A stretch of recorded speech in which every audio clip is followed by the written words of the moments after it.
What's going on, plugins? Welcome back to another video. In today's video, I'm going to talk about the players that Kentucky recently added to the roster from the transfer portal. Before we get into this video, make sure you drop a like, and if you're new here, sub to the channel and become a part of the family. Now let's get into the video. Mark Pope has been making some major moves in the transfer portal. When Kentucky first hired him, it was some mixed feelings by fans. Some liked the move and some hated it. People were not sure if he could rebuild this roster and bring in solid players. Things were moving slow at first in the transfer portal, but that all changed in late April. The first player to transfer was 6'10" forward Amari Williams from Drexel. He was Defensive Player of the Year 3 seasons in a row. He will probably be the starting center and be one of the best centers in the SEC and maybe in college basketball. He's an elite shot blocker with a 7'5" wingspan, and he can guard multiple positions. And on offense, he's a great post player who uses his size and strength to his advantage. So when Kentucky got him as their first player, you knew Coach Pope was going to start cooking in the transfer portal, and that's exactly what happened. Amari Williams officially signed to Kentucky on April 23rd, and since then, they added 6 new players. Coach Pope is looking to build a balanced roster,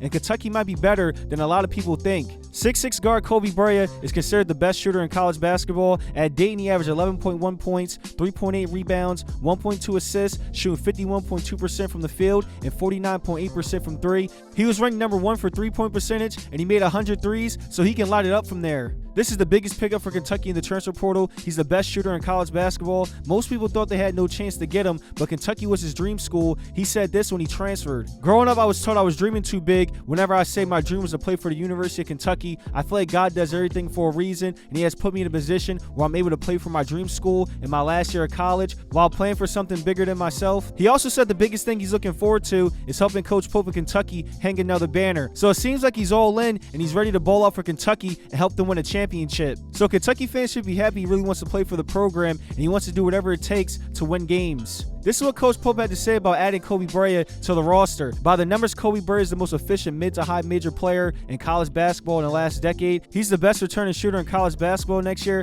Kobe's a dangerous man who's a great human with an incredible family. He'll be the key in allowing us to play the style of basketball that we love the most. Kobe and his group are going to take Big Blue Nation on an incredible ride. So based off that quote, you can tell Coach Pope's excited to have a player like him coming in, and he's expecting some big things. Kobe will be in the starting lineup. He could play shooting guard or small forward. He's an elite catch and shooter, the best in college basketball last season. He's going to do a lot of damage in transition, being a catch and shooter. He can also put the ball on the floor and create shots for himself from three. Three-point shooters have done well in Coach Pope's offense. He's going to take Kobe's offense to a different level, and he's going to lead the team in points, and he's probably going to be ranked first in three-point percentage in back-to-back years. He's in a perfect situation playing for Kentucky. 6'5" guard Otega Owe averaged 11.4 points, 3.8 rebounds, 1 assist, 1.5 steals, shooting 49.3% from the field and 36.8% from three for Oklahoma. He's a big physical athletic guard. He's going to be a great two-way player for Kentucky. He's going to be a type of player that will bring physicality and toughness to the team. On offense, he can finish at the rim at a high level. His shooting percentage when he scores at the rim is 56%. He's not the best three-point shooter, but I noticed from watching games, he's a great catch and shooter from three and from the mid-range. Otega will get a lot of good looks being a catch and shooter.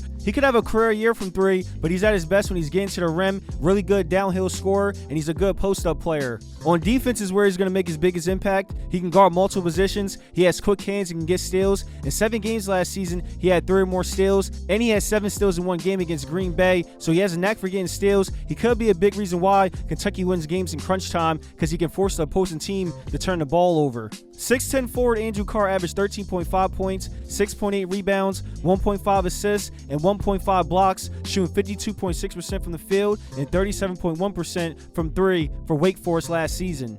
Carr is a versatile player who can do a little bit of everything. He can be a post-up player, a catch and shooter, a spot-up shooter, a rim protector, a elite shot blocker, and rebounder. He's going to be that do-it-all type of player for this team. At the rim, he was shooting 67% last season, so he's going to get a lot of points in the paint, and put him at power forward and Amari Williams at center will be a good idea. This will open up Carr's offense more, so I feel like Coach Pope will make sure he's playing the 4, but he will be a solid center if he had to play that position. He's a really good catch and shooter, and this is good for Coach Pope because he likes players who can space the floor, and you got a 6'10" big that can move out on the perimeter and knock down shots. Also, he's a good rebounder. He had 5 games where he finished with a double-double. He's good at boxing out players and out-jumping players to grab rebounds. He has really good hands. He might average a double-double this season. 6'3" guard Kur Carissa averaged 11 points, 2.5 rebounds, 4.7 assists, shooting 42.9% from the field and 42.4% from three for West Virginia last season. From what I've seen on social media, a lot of Kentucky fans are not sure if this is a good pickup for them, maybe because he played for West Virginia and they went 9-23, or it could be because he averaged 2.4 turnovers a game. So he has a problem turning the ball over, but West Virginia wasn't good, so he was out there doing too much at times, but he won't have to do that in Kentucky. He can play in the flow of the game and not force anything. He was one of the top three-point shooters in college basketball last season. He has a super quick release on his jump shot, so you leave him open or you're contesting his shot late, he's going to knock it down. He's a competitive player and he gives 100% out there. He knows how to run an offense and he would get his teammates involved. He almost averaged 5 assists per game when he was at West Virginia. He could be the starting point guard, or he can be the sixth man coming off the bench who can get you a bucket. He would be the second best three-point shooter on this team. So this is a good player for Kentucky to have. He's a floor general who's an elite three-point shooter. 6'11" center Grayson averaged 7.5 points, 5.3 rebounds, 1.5 assists, and 1.5 blocks, shooting 57.2% from the field for Oklahoma State last season. He just finished his freshman season, so Coach Pope is going to have him for multiple years. He's going to give Kentucky depth at the center position, and he could be a nice rotational player coming off the bench. He has a lot of potential and upside. He could develop into a solid player by his junior season. He could get a lot of minutes during this season if he plays good defense. He's an elite shot blocker. He had 2 games where he had 5 or more blocks and multiple games with 3 or 4 blocks, so playing defense at a high level could get him on the court this season. 6'2" guard Lamont Butler averaged 9.3 points, 2.6 rebounds, 3 assists, 1.5 steals, shooting 42.1% from the field and 30% from 3. He's one of the best on-ball defenders in college basketball. He won Mountain West Defensive Player of the Year last season. He made the Mountain West All-Defensive Team 3 times. He's a lockdown defender. He's going to be a player that Kentucky will put on the opposing team's best scorer. I can see him closing out games. They're definitely going to need a player like him when they get to the SEC tournament